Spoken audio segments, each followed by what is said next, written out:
আসসালামু আলাইকুম ওয়া রাহমাতুল্লাহি ওয়া বারাকাতুহু।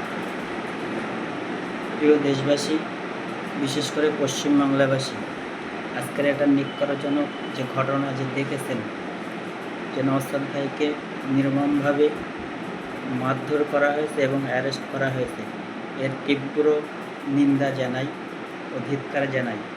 পুলিশ মন্ত্রী সহ এবং পুলিশকেও ধিক্কার জানাই। আমাদের আর বসে থাকলে হবে না। গণতান্ত্রিক প্রতিক্রিয়ায় যেভাবে আন্দোলন করলে হয় সেইভাবে আমাদের একত্র হয়ে আন্দোলন করিতে হবে। আর বসে থাকার দিন নেই। আর কতদিন মানুষ এইভাবে সহ্য করবে অত্যাচার?